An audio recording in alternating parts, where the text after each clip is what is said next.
Olá, tudo bem? Eu me chamo César Valverde e eu sou aluno do Moré André Kleinrosa. Moré Kleinrosa me prestou um serviço fantástico como meu professor e meu orientador.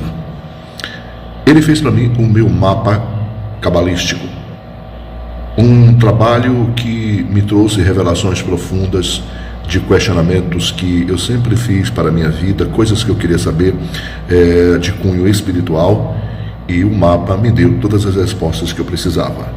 Se você tem interesse em saber que lugar você ocupa dentro do reino de Deus, se você quer conhecer Deus um pouco melhor e se você quer ter um autoconhecimento do que você representa para Hashem aqui na Terra, por que você veio, por que você está aqui, eu sugiro que você também procure o Moré André Kleinrosa e faça o seu mapa cabalístico.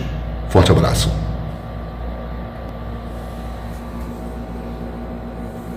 Sabedoria dos nossos sábios. E vamos dar início a outra parte ligada a Sukkot. Aqui está escrito, no item 179, parágrafo 884, diz o seguinte: Rabi Abba, Rabi Eleazar falam sobre o terceiro dia de Sukkot, empregando analogia à arca pousando no Monte Ararat, e as águas estavam recuando. E no 15º dia do 7º mês, Bar Midbar, 29:12. Vamos olhar aqui no Taná, no Bar Midbar, não é?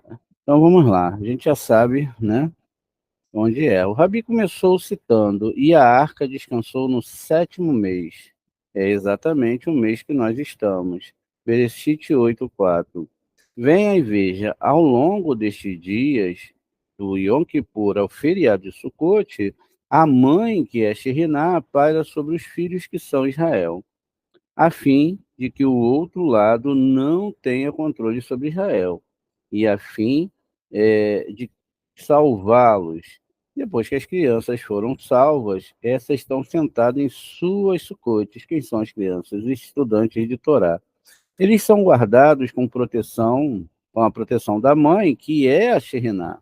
No primeiro e segundo dia do feriado de Sucote, ela ordenou a Israel que fizesse uma festa para os anjos ministradores das outras nações, ou seja, os 70 bois para 70 ministros, e ela habita lá com eles.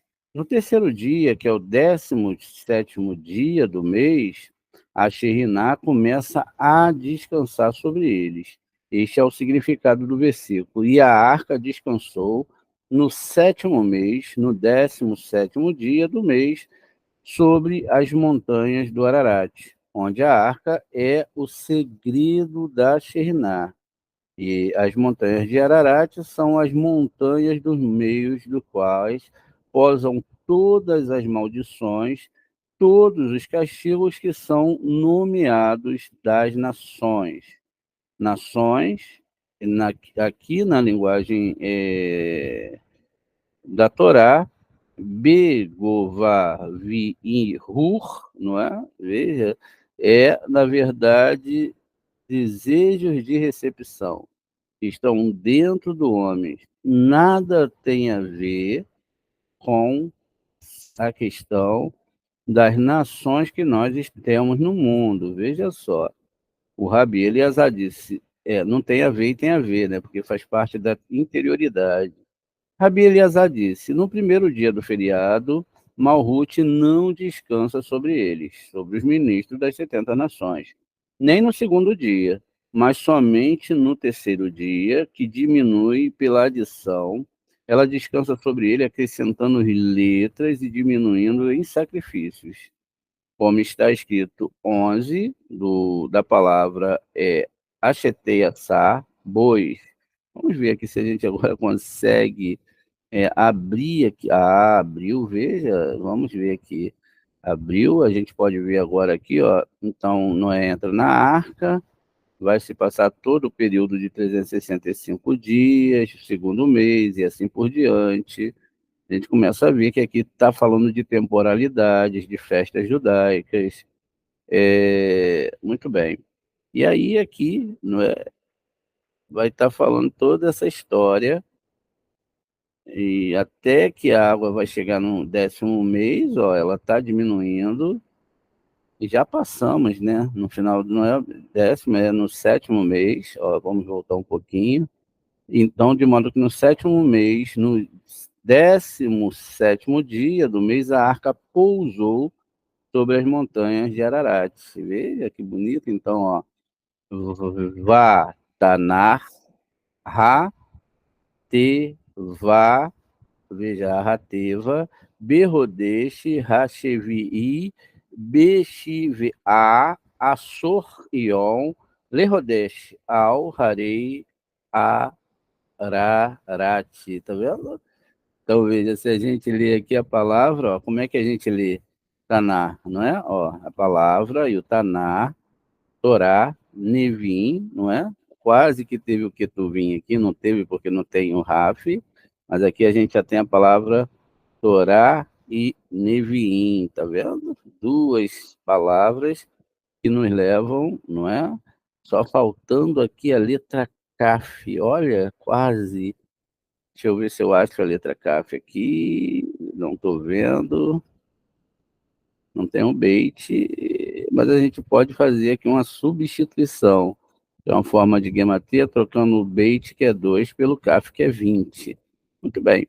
Então, a gente descobriu aqui agora, olha, nessa questão, não é? Sobre essas questões das nações, vimos também, não é, que aqui existem dois segredos, está vendo? Sobre as montanhas de Ararat, né, e a arca, que é Sherená. A montanha de Ararat são as montanhas dos meses quais repousa todas as maldições e todos os castigos que são nomeados às nações. Veja, exatamente, totalmente diferente do que se imaginava, tá vendo? Isso é o Monte Ararat. Olha, muito bem. Continua aqui então. Veja, a gente tem que ver agora Bar Midbar 29 e 20. Vamos ler de novo aqui, ó. Rabi Eleazar disse: o primeiro feriado de Malhut não descansa sobre eles, sobre os ministros das 60 nações, nem no segundo dia, mas somente no terceiro dia. Está vendo por quê? Porque nessa festa do terceiro dia já é Yaakov, né? Como a gente viu hoje, que diminui pela adição, ele descansa sobre eles, acrescenta-se a letra, acrescentando letras, diminuindo em sacrifício, como está escrito. 11, não é? Da palavra assar, ó, achetei assar. Vamos agora sim abrir Bar Midbar 29 e 20, agora sim. Vamos aqui, ó, abrir o nosso livro, abrir no livro de Bar Midbar 29 e 20. E está aqui escrito, ó, Vairi, Ezim, Errad, Ratat, Melevar, Olat, Ratamid, Menahatá, Venasekhe. Veja, vamos comparar aqui a palavra ó, que está escrita aqui, que eles chamam a atenção. Veja, Achetei Assar. Vamos ver aqui. Achetei Assar. Então, deixa eu ver se eu acho, se está aqui mesmo ou se está No de baixo. Ah, não, a gente tá vendo? Existem uns certos errinhos. Veja, é no 21, 29 e 21.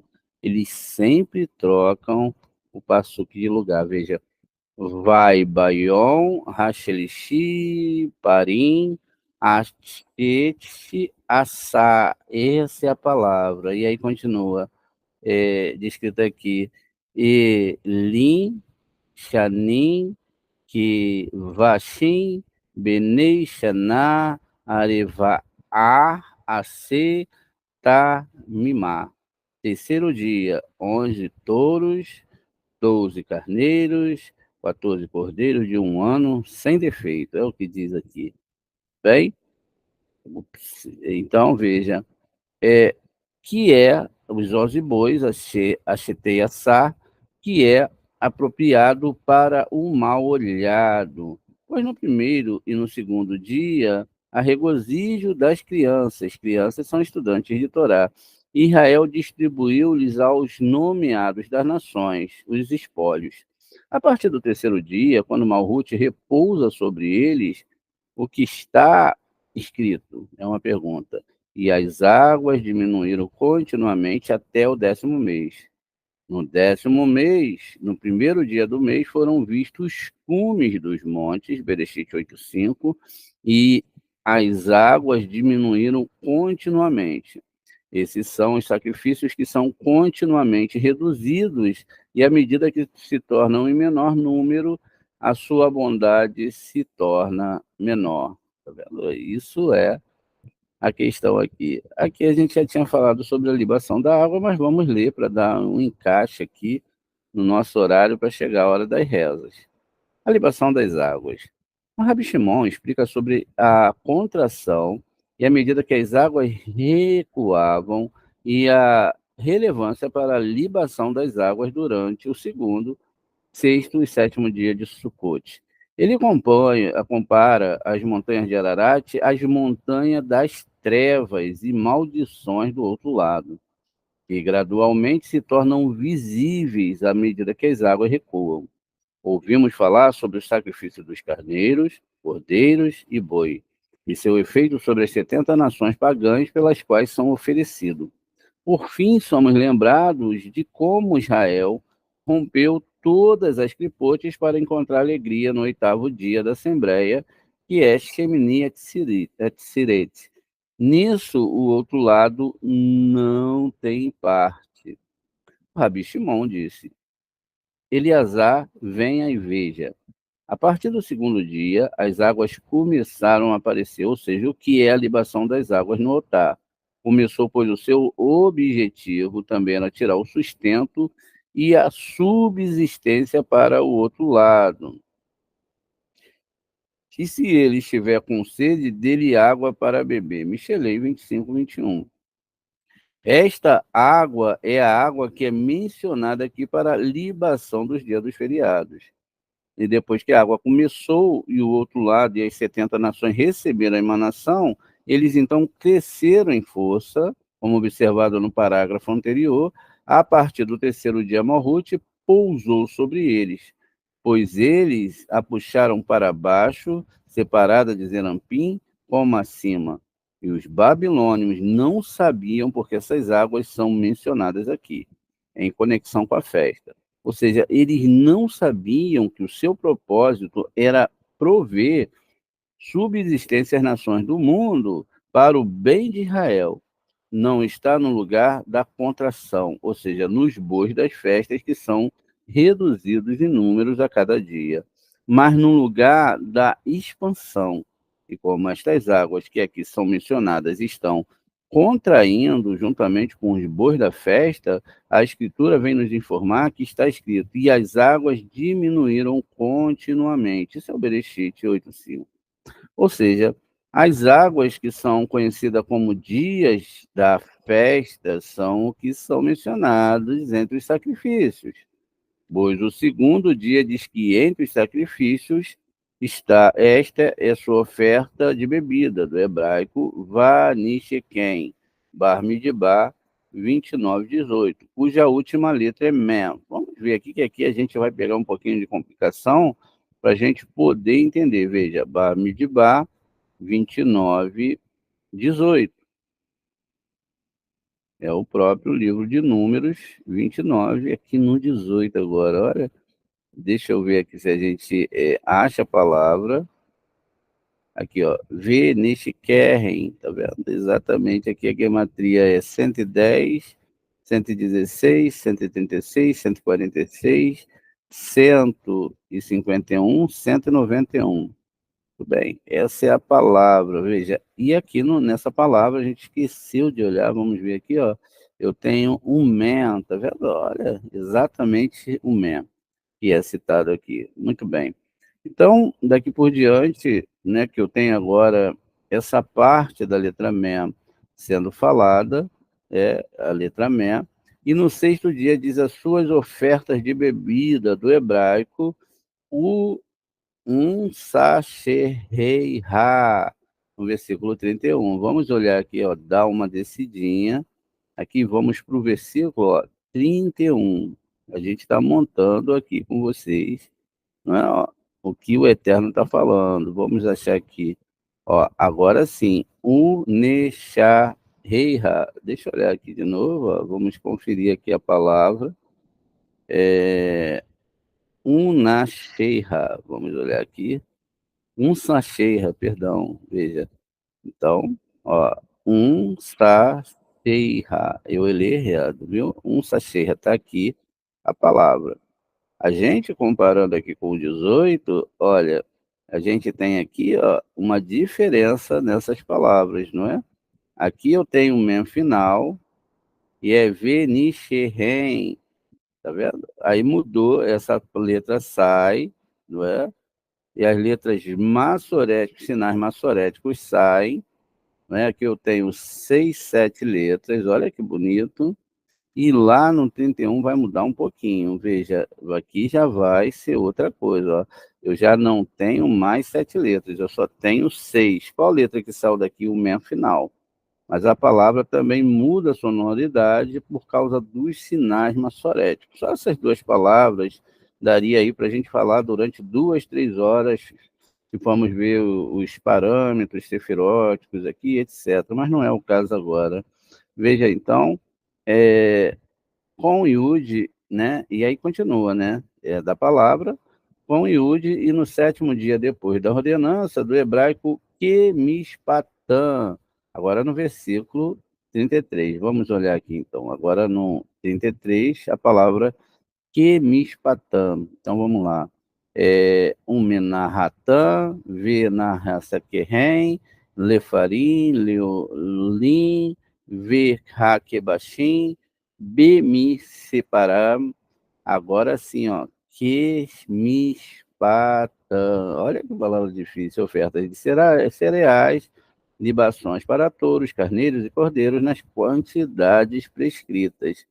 Não, isso não significa que tem que matar os bichinhos. Isso aqui nós estamos falando de coisas espirituais. São coisas imensas. Veja. Então, a gente tem agora aqui essa palavra, cuja última letra é men, não é? E estas 3 letras juntas soletram maim. Então vamos lá, vamos entender agora. A gente começou lá em cima, não é? Vamos agora remontar aqui, ó, capítulo 18. Vamos lá, 18. Então vamos montar aqui com o Moré André essa questão, a letra mem. Então a gente tem um mem, primeiro mem. No 31, pulamos, essas são as ofertas. Nós temos a palavra Iud, que é destacada aqui, não é? Ó, que bonito. E no final, aqui no 33, a gente vai ter outro men. Aqui nós temos o quê? A palavra maim. Maim são águas, que está ligado com a questão do dilúvio, que nada tem a ver, de fato, com dilúvio, como se imagina. Esse dilúvio espiritual, ele acontece todos os anos e as pessoas não estão sabendo disso. Todos os anos, essas águas vão ter que retroceder. Tá vendo? Está falando de Maim, e Maim é água tivemos que pular alguns versículos e olha a sabedoria desses sábios, né? Veja só que coisa bonita. Então, Maim é, é uma alusão à libação das águas. Não é para você fazer a libação, tá vendo? As águas que vêm dos céus na Torá. Pois eles, os sacrifícios, são montanhas de maldições. Os sacrifícios são montanhas de maldições que diminuem continuamente e sua bondade e a emanação que se derrama sobre eles diminui continuamente. Bereshit 8:5. E porque essas águas lhe pertencem às nações e, ao outro lado, as letras de Men e de Men não foram unidas, veja, estão separadas. E a palavra não apareceu explicitamente escrita na Torá. Por isso, não está juntas, estão separadas. E veja, por isso que as letras também vão diminuindo. Mas as letras estão dispersas, homem estando em suas oferendas de bebida, Veshnequem, o Yud em suas ofertas de bebida, o Unsa Sheirá, e o Mem final em depois da ordenança do hebraico Kemishpatam, como acima. E o propósito disso é para que tua bondade não se una, mas seja pouco a pouco, ou seja, a bondade vai vindo pouco a pouco.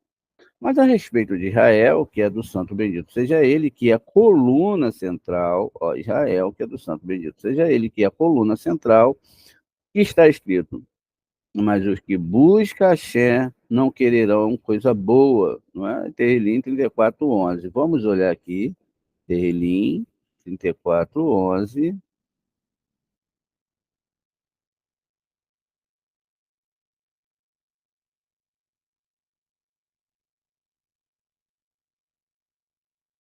Diz aqui o seguinte: que Firim,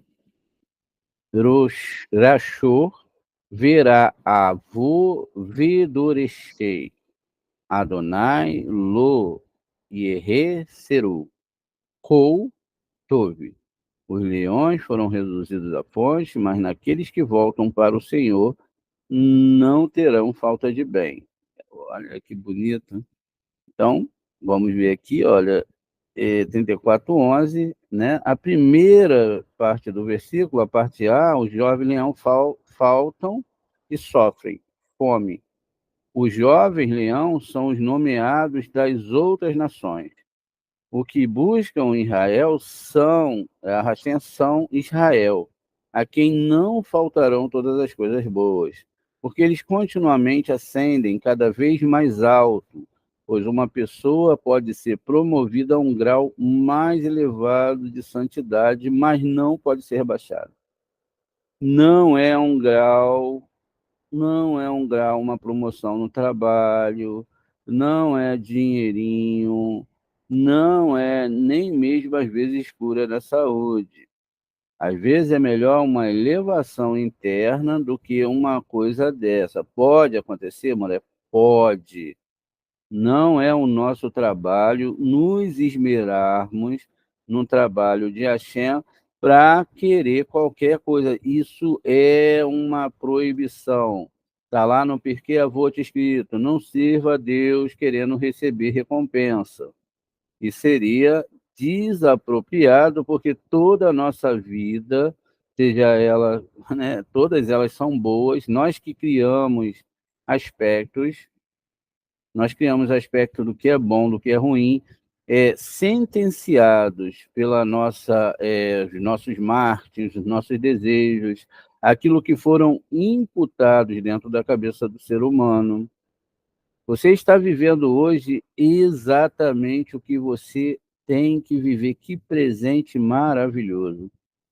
100% do que você vive é um presente da divindade, né?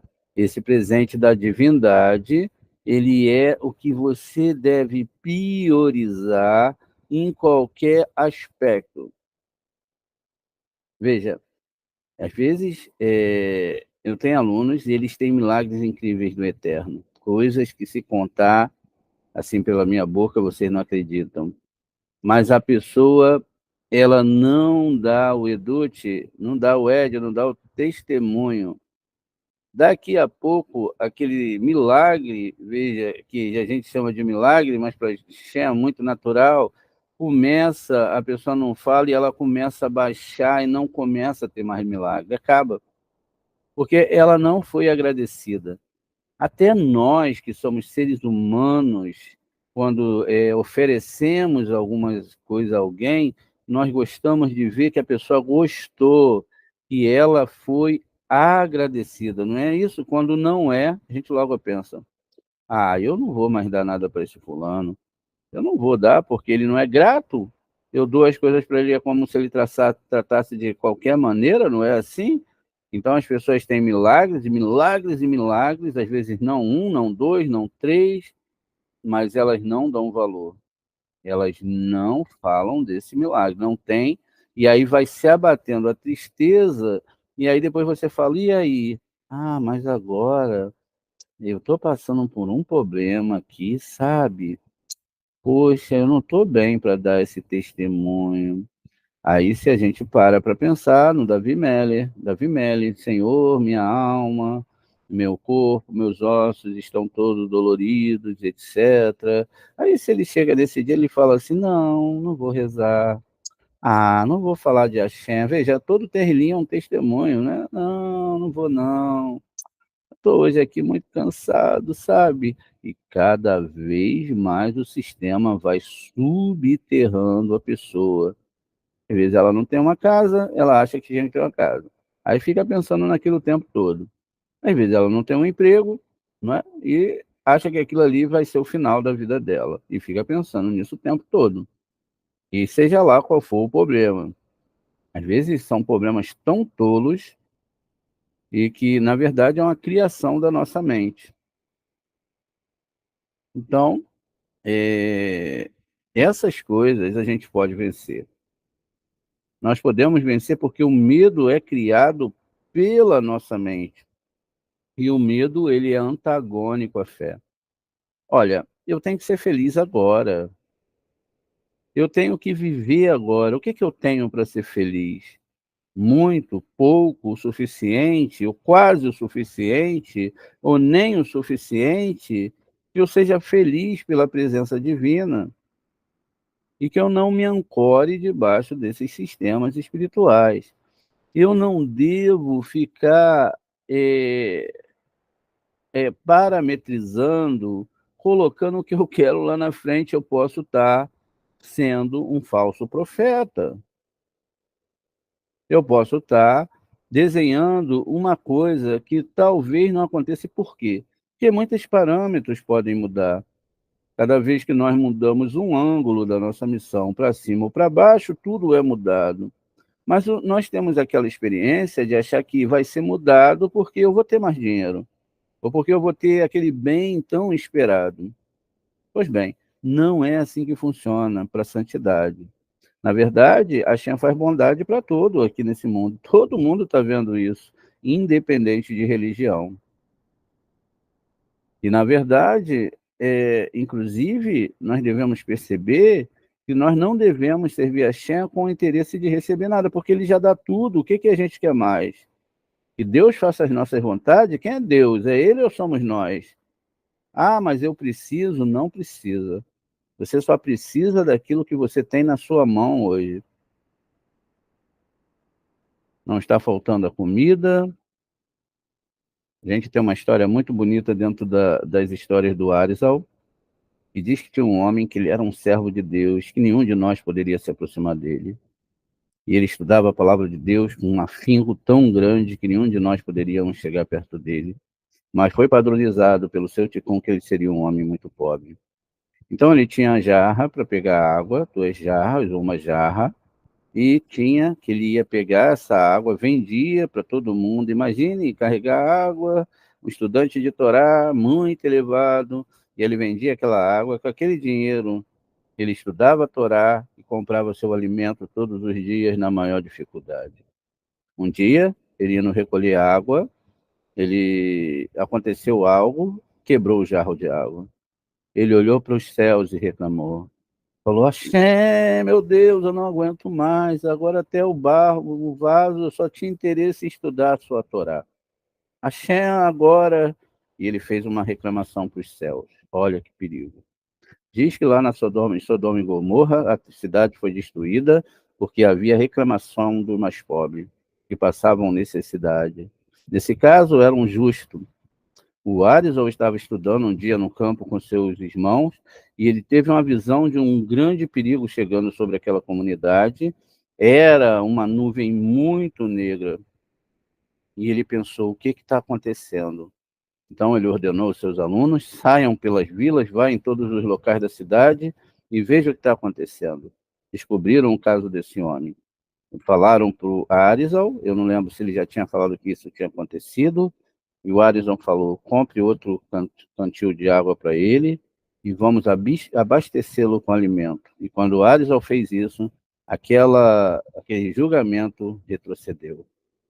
Não se trata de bens materiais, não se trata de lidar com a Shem para ter nada, a não ser para ter ele mesmo.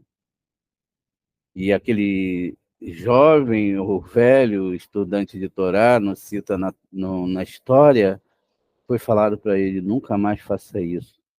E você é um tzadik. Você ama Hashem além das coisas desse mundo. Você ama Hashem com todo o teu amor, independente da situação que você esteja.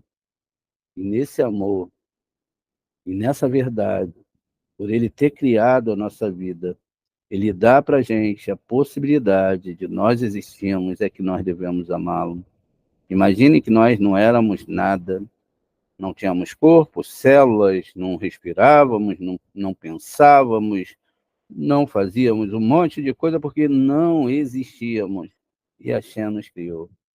Veja quanto você pode agradecer pela sua vida, quanto você pode agradecer pelos seus filhos, seu marido, sua esposa, seu bem-estar, mas o quanto nós poderemos agradecer por Deus nos dar a sua presença. Não há dinheiro que pague, não há conforto nesse mundo que pague. Cada um tem que andar do pequeno ao maior diante de Hashem, com todo o amor por isso, pela criação dele das nossas vidas. Mas se um dia eu posso estar bem, um dia, não é? Amanhã eu acordo, não estou muito bem. Às vezes acontece, não vou fazer shiur, César, mulher César, não dá. Tô com sono aqui, olha, eu não estou muito bem, não tenho, eu queria comer isso, mas não tem. Eu queria estar lá na região dos lagos, né, na beira da praia, que eu gosto. Mulher César, imagina, olha, eu não tenho dinheiro para comprar o que eu quero, tu tem isso. Olha, Moré César, mas eu não estou vendo toda a vida que o Deus me deu. Mais 24 horas de vida para eu estudar a Torá, para chegar, para cumprir minha missão. Eu não estou vendo nada disso, eu só estou nas reclamações o tempo todo. Eu não entendo que a vida está correndo enquanto eu estou botando meu cérebro antagônico à paz e à felicidade. Por causa de um negócio que eu acho que está errado, um medo, alguém que está falando mal de mim, alguém que é isso, ou alguém que me odeia. Siga a vida com a Shem.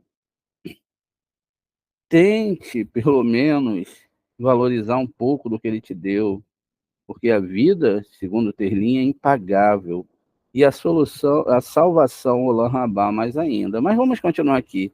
Então, veja, continuar aqui, os jovens leões, né, aqui, são as pessoas que faltarão todas as coisas, os que buscam Hashem são Israel, a quem não falta todas as coisas boas espirituais, porque eles continuam, ascendem cada vez mais alto, pois uma pessoa pode ser promovida a um grau mais elevado de santidade, mas não rebaixada, não nos quesitos que eu falei, de questão de financeiro, trabalho, etc., porque tudo vai ser usado, bem ou mal, para te levar cada vez mais alto.